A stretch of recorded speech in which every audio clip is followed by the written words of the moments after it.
ya, al-ibad wal bilad, ya, hamba Allah, kemudian negeri akan menjadi aman dengan dakwah. Dan dengan kalimat la ilaha illallah, ya, suatu negeri akan diberkahi oleh Allah tabaraka wa taala. Ya. Walau anna ahlal qura amanu wattaqau lafatahna 'alaihim barakatin minas sama'i wal ard walakin kadzdzabu fa akhadnahum bima kanu yaksibun. Seandainya seluruh penduduk negeri mereka beriman lagi bertakwa, ya, sungguh kami akan menurunkan keberkahan dari langit dan dari bumi, ya, akan tetapi mereka mendustakan ayat-ayat kami, ya, lalu kami siksa mereka dengan sebab perbuatan mereka. Masya Allah. Jadi adanya keimanan akan menghasilkan keamanan, ya. Dengan adanya keimanan dan amal saleh, meninggalkan maksiat, keberkahan akan Allah berikan kepada penduduk suatu negeri. Disinilah pentingnya seorang berdakwah, ya. Tidak membiarkan, tidak abai dengan apa yang dilakukan masyarakatnya, terutama dalam masalah akidah, dalam masalah tauhid. Ya, kemaksiatan terbesar adalah ketika seorang terjatuh ke dalam kesyirikan. Ya. Allah tabaraka wa taala juga berfirman, "Falamma nasu ma dzukiru bihi anjayna alladhina yanhauna 'anis su' wa akhadna alladhina dzalamu bi'adzabin ba'isin bima kanu yafsukun." Dalam Al-Qur'an surat Al-A'raf Allah berfirman, ya, tatkala mereka yang diberi peringatan, pelaku maksiat, orang-orang kafir, ya, mereka melupakan tentang peringatan yang sampai kepada mereka. Mereka abai, tidak mau mendengar peringatan tersebut. Apa yang Allah perbuat terhadap mereka? Anjayna alladzina yanhauna 'anis su'. Kami selamatkan orang-orang yang memberi peringatan kepada mereka. Para dai tersebut diselamatkan oleh Allah. Ya. Kemudian wa akhadna alladzina dzalamu, lalu setelah kami bersihkan negeri tersebut, ya, sehingga tidak ada lagi orang yang saleh, orang yang memberi peringatan kepada mereka, ya. Orang yang memberi peringatan sudah dikeluarkan dari negeri tersebut, kampung tersebut. Akhadna alladzina dzalamu, kami siksa orang yang berbuat zalim. Ya. Jadi seorang yang memberi peringatan, dirinya tidak terkena azab ketika azab itu turun. Tapi kapan seorang yang soleh tetap mendapatkan azab? Ketika dirinya tidak mau memberi peringatan terhadap penyimpangan, kemaksiatan yang dilakukan oleh kaumnya. Maka di sini pentingnya untuk berdakwah kepada la ilaha illallah. Tidak boleh abai, ya. Tidak boleh, ya, melakukan pembiaran terhadap kesyirikan terutama yang dilakukan oleh kaumnya. Dirinya berdakwah sesuai dengan kadar kemampuannya. Demikian. Kemudian hadis yang mulia ini, ya, dari Mu'adz bin Jabal ketika beliau berdakwah ke Yaman, maka Nabi SAW menjelaskan kepada Mu'adz tentang tahapan-tahapan berdakwah. Yang pertama kali beliau sampaikan kepada Mu'adz bahwasanya wajib mereka untuk mengucapkan kalimat la ilaha illallah. Dengan apa? Kalimat la ilaha illallah diucapkan dengan lisan. Seorang tidak dianggap muslim kecuali mengucapkan kalimat la ilaha illallah. Ya. Seorang ketika tidak mau mengucapkan la ilaha illallah, ya, maka sedangkan dia mampu untuk mengucapkannya, berbeda kalau dia tidak mampu, sebagai bisu, ya, maka dia dihukumi sebagai seorang kafir. Wajib seorang yang mampu mengucapkan la ilaha illallah mengucapkan dengan lisannya. Ya, sejak saat itu dia dihukumi sebagai seorang muslim. Ya. Dan seorang ketika mengucapkan la ilaha illallah harus mengetahui maknanya. Makna dari la ilaha illallah. Makna la ilaha illallah yaitu seorang menafikan, meniadakan seluruh sesembahan. Tidak ada yang diagungkan, tidak ada yang dijadikan tempat sandaran, tidak ada yang diibadahi. Kemudian illallah, dirinya menetapkan ibadah itu hanya diberikan kepada Allah tabaraka wa ta'ala. Dari sini dapat kita fahami, ada orang yang mengucapkan la ilaha illallah tetapi tidak memahami maknanya. Demikian. Dari sinilah pentingnya kita memahami syahadat la ilaha illallah, ya. Syarat-syaratnya yang 7. Al-ilmu, mengilmui la ilaha illallah, lawannya adalah jahil, tidak memahami kalimat la ilaha illallah. Kemudian al-yakin, seorang yakin terhadap la ilaha illallah, tidak ada keraguan sedikit pun terhadap la ilaha illallah. As-sidqu, seorang jujur mengucapkan la ilaha illallah, dia tidak dusta ketika mengucapkan kalimat tersebut. Ya. Kemudian seorang ikhlas mengucapkan la ilaha illallah, dia tidak terjatuh ke dalam kesyirikan. Ya. Seorang qabul menerima la ilaha illallah, ya, dia tidak menolak untuk mengucapkan kalimat la ilaha illallah. Seorang ketika mengetahui makna la ilaha illallah tetapi tidak mau mengucapkannya, ya, tidak menerima dengan mengucapkannya, maka tidak dihukumi sebagai seorang muslim walaupun yakin dengan kebenarannya. Nah, seperti Abu Thalib, ya, paman Nabi SAW.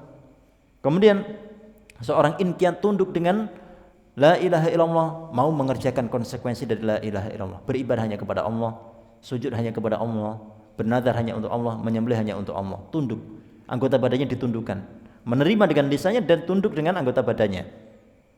Lawannya meninggalkan dari konsekuensi la ilaha illallah. Dan yang ketujuh adalah mahabbah, seorang mencintai la ilaha illallah, tidak membencinya. Demikian.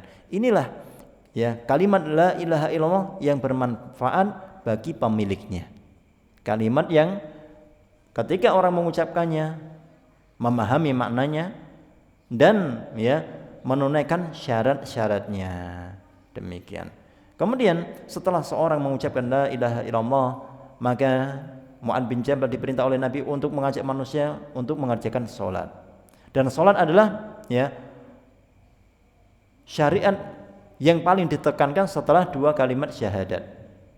Ya, setelah dua kalimat syahadat yaitu sholat. Yaitu seorang dai mengajari tentang bagaimana tata cara sholat, syarat-syarat sholat, ya, kewajiban-kewajiban sholat, diajarkan kepada mad'u, kepada masyarakatnya. Demikian, agar sholatnya diterima di sisi Allah tabaraka wa taala, maqbulan 'indallah. Kemudian setelah itu, setelah mengerjakan sholat 5 waktu, ya, dan ini adalah hak Allah yang terbesar setelah dua kalimat syahadat, lalu diajarkan tentang apa?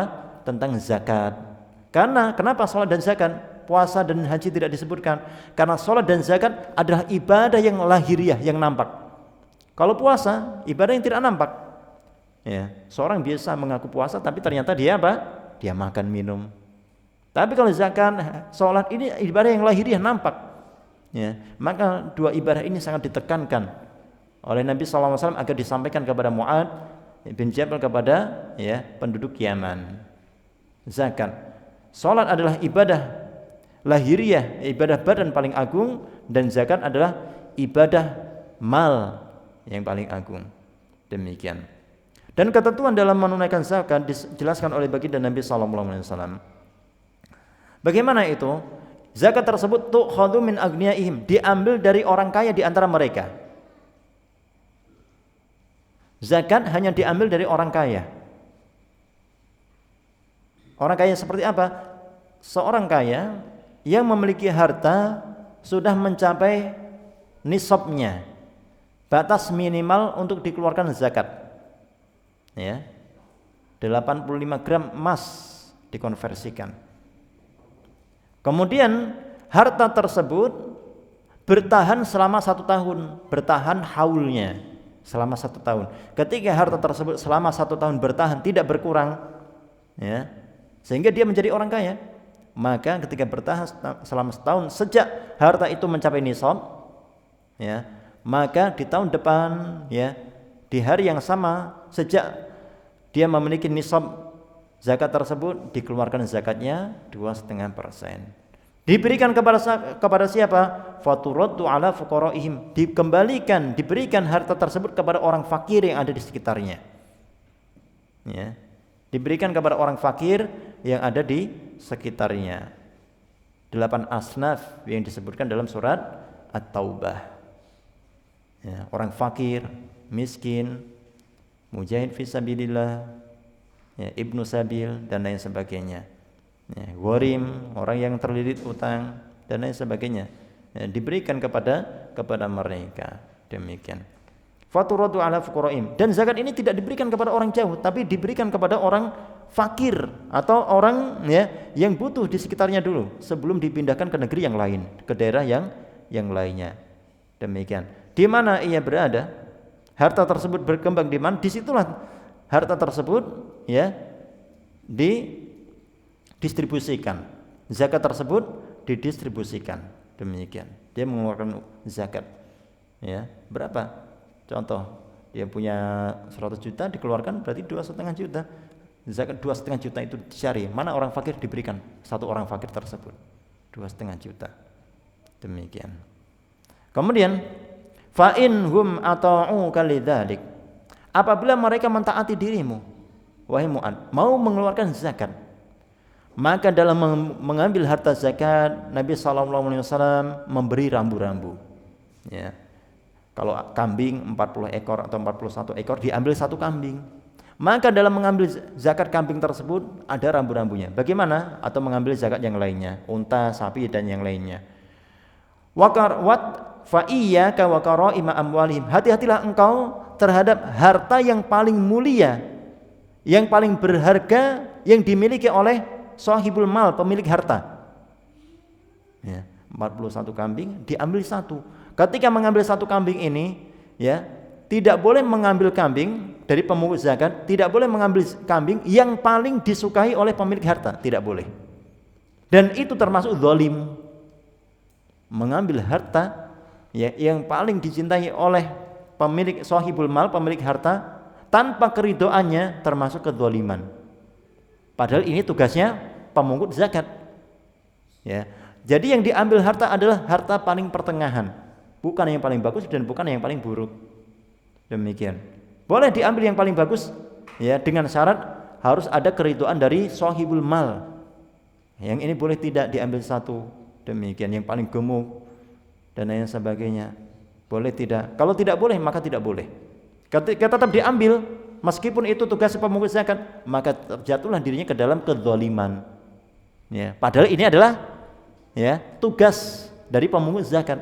Ketika mengambil yang paling besar, yang paling gemuk, bukan dengan keridhaan pemiliknya, jatuhlah dirinya ke dalam kezaliman. Demikian, ini bahayanya kezaliman. Ya, maka pemungut zakat harus memperhatikan tentang rambu-rambu ini. Ya. Wattaqi da'watal mazlum, hati-hatilah engkau terhadap doanya orang yang terzalimi. Artinya apa? Ya, perbuatan ini adalah zalim. Dan orang yang ya dipaksa untuk dirampas hartanya tanpa keridhaan dirinya, padahal itu adalah harta zakat yang harus dia keluarkan, ya, harta zakat yang harus ia keluarkan, tetapi ya harta tersebut tidak diizinkan oleh syariat, ya, karena yang paling bagus yang disukai oleh tuannya, maka itu terjatuh ke dalam kezaliman. Padahal berhak untuk apa? Berhak untuk diambil.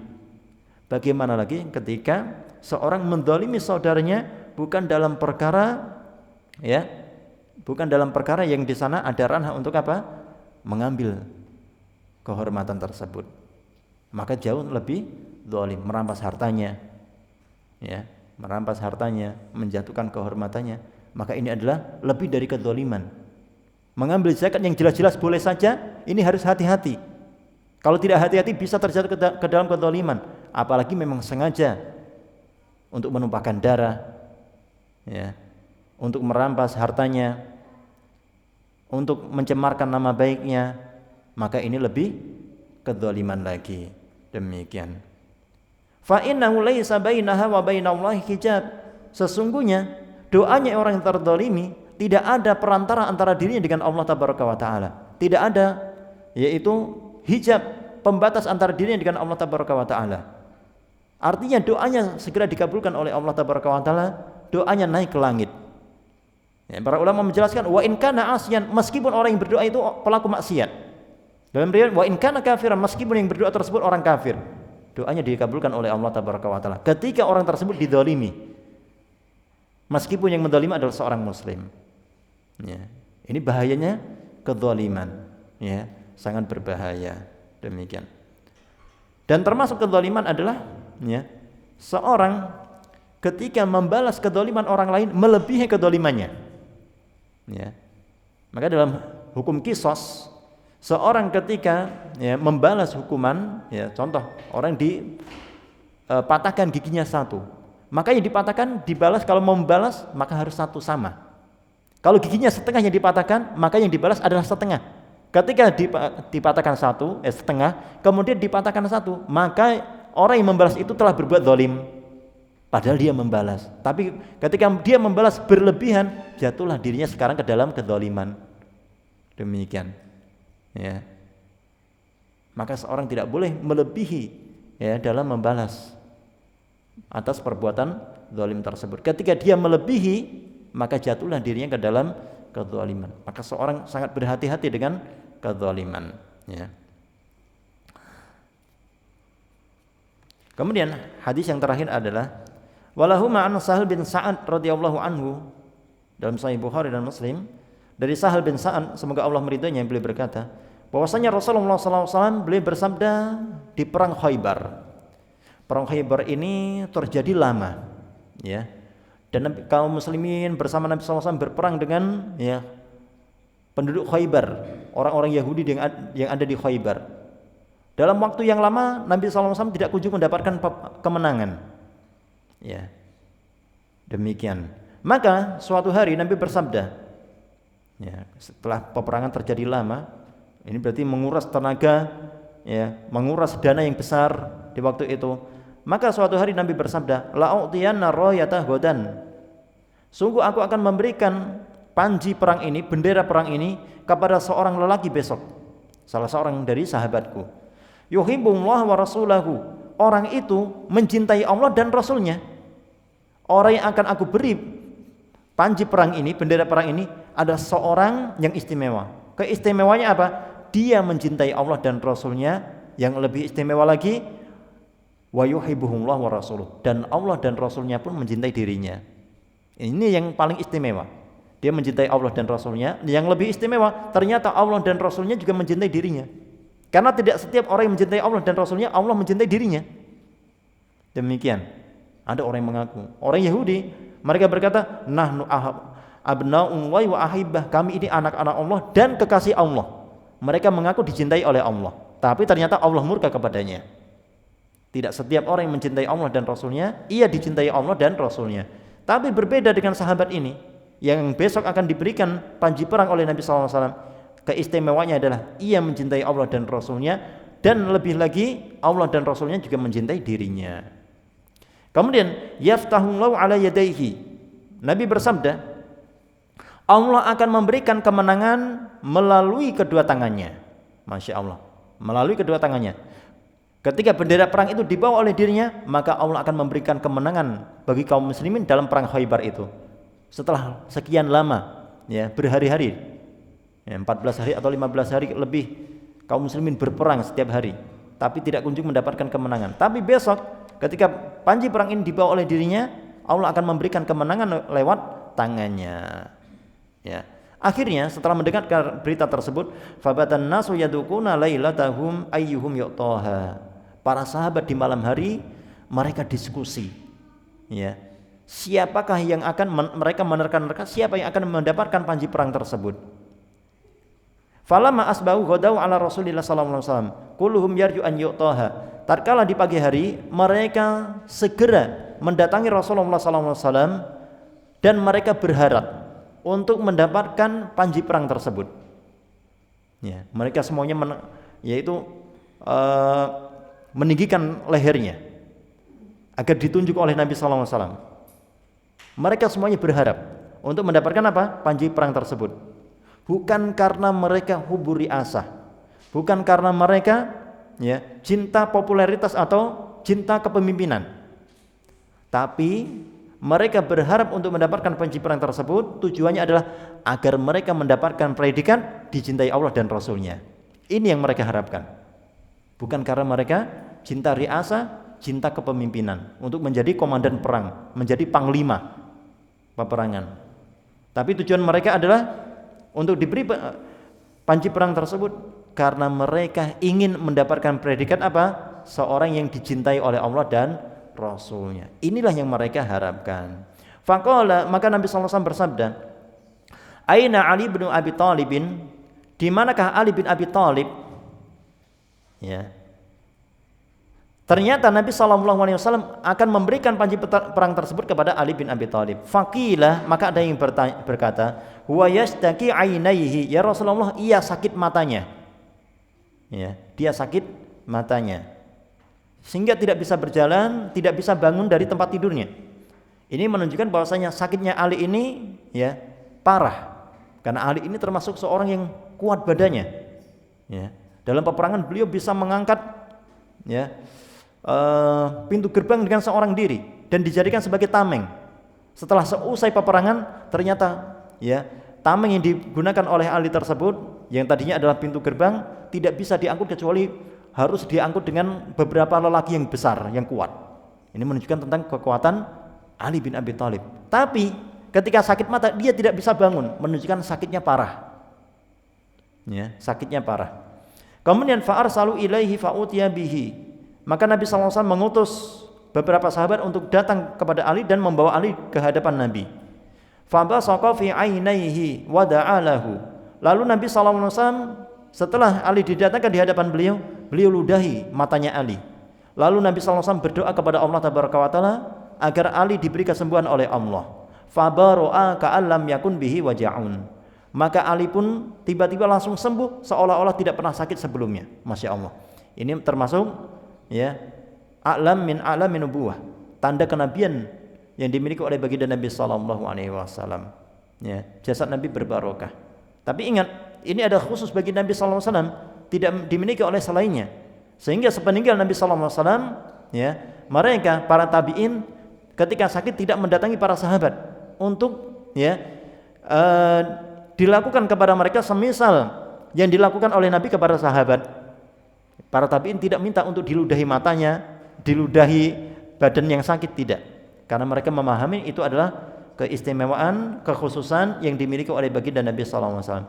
Dan Nabi sallallahu alaihi wasallam ketika melakukan hal tersebut beliau berdoa kepada Allah. Ini menunjukkan bahwasanya yang memberi kesembuhan adalah Allah Tabaraka wa Ta'ala, bukan Nabi sallallahu alaihi wasallam. Karena beliau ketika meludahi Ali, ini adalah usaha ya, dan ini keistimewaan Nabi sallallahu alaihi wasallam yang Allah berikan kepada Nabi. Nabi berdoa kepada Allah. Kenapa? Karena yang bisa memberi kesembuhan adalah Allah Tabaraka wa Ta'ala, bukan Nabi sallallahu alaihi wasallam.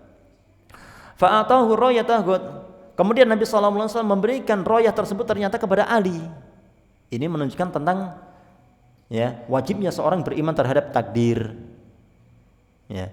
Karena seluruh sahabat yang hadir mereka berharap untuk mendapatkan panji perang tersebut. Ternyata siapa yang mendapatkan panji perang? Sahabat yang tidak hadir di situ dan sahabat yang tidak ya minta untuk mendapatkan panji perang. Ini tentang apa? Beriman terhadap takdir. Ada seorang terkadang dia mendapatkan sesuatu yang dia tidak inginkan sebelumnya dan dia tidak pernah terbetik untuk mendapatkannya. Ternyata dia tiba-tiba saja dia mendapatkannya. Ya, tiba-tiba saja dia mendapatkan anugerah tersebut. Ya. Ini tentang pentingnya beriman terhadap takdir. Ada orang yang sangat berharap untuk mendapatkan sesuatu, ternyata yang dapat orang yang tidak berharap sama sekali. Ya. Dan ini adalah semua atas ketentuan takdir dari Allah Tabaraka wa Ta'ala. Demikian dulu. Ya. Kalau sampai sekarang pun juga demikian. Kalau ada murasalah atau muqabalah, ya, ada masyayikh dari Madinah untuk apa? Muqabalah, interview kepada santri-santri yang mau ke kuliah di kota Madinah, mereka bersiap-siap demikian, mempersiapkan jawaban kalau ditanya oleh Syekh tentang thaqafah, pengetahuan tentang syariat-syariat, demikian tentang akidah, tentang fikih, demikian mereka mempersiapkan. Tapi ternyata ada yang baru masuk Islam, ya, ada yang baru masuk Islam belum bisa bahasa Arab sama sekali, dibawa oleh Syekhnya ke Madinah, nggak bisa bahasa Arab, ya. Ternyata tiba-tiba dibawa. Syekh, kenapa nggak bisa bahasa Arab? Dia mu'alaf, langsung dibawa.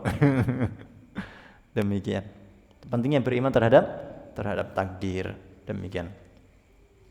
Kemudian Nabi SAW bersabda kepada Ali berkaitan tentang tata cara mendakwahi orang kafir. Unfud ala riksik, yaitu pelan-pelanlah engkau ketika sampai di pelataran mereka. Ya, ini menunjukkan seorang dai, ya, ini harus apa? Memiliki wikor, yaitu ketenangan. Unfud ala rislik hatta tanzila bisa hatihim, hingga engkau sampai di ya pelataran mereka. Setelah engkau berjumpa dengan mereka, tsumma da'uhum ilal Islam, ajaklah mereka kepada Islam. Ajaklah mereka kepada Islam. Ini orang Khaybar yang diperangi Nabi sallallahu alaihi wasallam. Tapi besok, ya, karena belum pernah berjumpa, hanya panah-panahan saja lewat belakang apa? Belakang di balik tembok, ya, pembatas, demikian. Maka Nabi SAW memerintahkan Ali untuk masuk. Ini menunjukkan tentang keberanian Ali bin Abi Thalib, berani masuk. Kemudian ketika sampai di sana, ya, dakwahi dulu sebelum diperangi, dakwahi dulu. Kenapa? Ya, tujuan dari Nabi SAW adalah menyampaikan kalimat la ilaha illallah. Tujuan dari syariat adalah menyampaikan la ilaha illallah. Bukan hanya untuk apa? Berjihad. Adapun jihad adalah wasilah untuk tegaknya kalimat la ilaha illallah tersebut. Ketika kalimat tersebut sudah tersampaikan tanpa perlu jihad, tanpa perlu peperangan, sudah cukup. Kenapa? Jihad adalah wasilah saja, ya, alat saja untuk apa? Menegakkan kalimat la ilaha illallah. Ketika mereka mau menerima Islam tanpa harus diperangi, sudah cukup. Demikian, ya, jadi bukan seperti propaganda bahwasanya, ya, yang paling penting adalah jihad. Yang paling penting adalah jihad. Tidak. Jihad adalah apa? Sebagai sarana untuk menegakkan kalimat la ilaha illallah. Demikian. Nabi SAW perintahkan Ali bin Abi Thalib untuk apa? Mendakwahi mereka terlebih dahulu sebelum diperangi. Apabila mereka mau mengikuti, Nabi bersabda, wa akhbirhum bima yajibu alaihi min haqqillahi ta'ala fi. Sampaikanlah kepada mereka wahai Ali tentang perkara yang Allah wajibkan kepada mereka tentang hak Allah tabaraka wa ta'ala. Ya. Fawallahi, demi Allah, la an yahdiyallahu bika rajulan wahidan khairun laka min humrin na'am. Ini syahidnya, ya, tema dari hadis ini. Demi Allah wahai Ali, sungguh Allah memberi hidayah kepada seorang melalui tanganmu. Allah memberi hidayah kepada seorang melalui tanganmu, khairun laka, lebih baik bagimu, min humrin na'am, dibandingkan unta merah. Unta merah adalah harta paling berharga yang dimiliki oleh bangsa Arab di waktu itu. Ini menunjukkan bahwasanya dakwah, ya, sampainya dakwah kepada seorang mendapatkan hidayah, ini lebih berharga, jauh lebih berharga dibandingkan dunia seisinya. Ketika seorang mendapatkan apa? Hidayah. Demikian. Dengan sebab inilah Allah mengutus para nabi dan rasul, karena mereka menjadi khalifah di muka bumi. Demikian. Ya. Hadis yang mulia ini, ya, memiliki banyak faedah. Ya, di antara faedahnya adalah hadis ini menunjukkan tentang keutamaan berdakwah di jalan Allah. Ya. Dan keutamaan tersampainya dakwah kepada seorang hamba ketika mengenal dakwah. Dan ayat hadis ini juga menunjukkan tentang, ya, keutamaan akidah Islam, ya, lebih berharga daripada dunia seisinya, sehingga seorang wajib bersyukur kepada Allah ketika sudah mengenal Islam, mengenal dakwah, ya, mengenal la ilaha illallah, mengenal keindahan Islam, dirinya wajib bersyukur. Demikian. Dan hadis ini juga menunjukkan tentang keutamaan Ali bin Abi Thalib radhiyallahu ta'ala anhu. Ya. Hadis ini juga menunjukkan tentang disyariatkannya memiliki adab dalam berperang. Ya, disyariatkannya memiliki adab dalam berperang. Demikian. Yaitu didakwahi terlebih dahulu sebelum diperangi. Apabila didakwahi kemudian menerima, maka tidak diperangi. Tetapi ketika didakwahi tetap menolak, maka, ya, baru setelah itu diperangi. Wallahu ta'ala alam bisawab. Ini adalah bab yang kelima, menunjukkan tentang keutamaan syahadat, berdakwah kepada syahadat la ilaha illallah. Wallahu ta'ala a'lam bissawab. Ini saja yang bisa kita pelajari, semoga bermanfaat. Insyaallah pertemuan selanjutnya kita masuk bab baru, yaitu bab mulai rinci tentang makna la ilaha illallah dan jenis-jenis kesyirikan. Barangkali ini saja yang bisa kita pelajari. Subhanakallahumma bihamdika asyhadu an la ilaha illa anta astaghfiruka wa atubu ilaik. Assalamualaikum warahmatullahi wabarakatuh.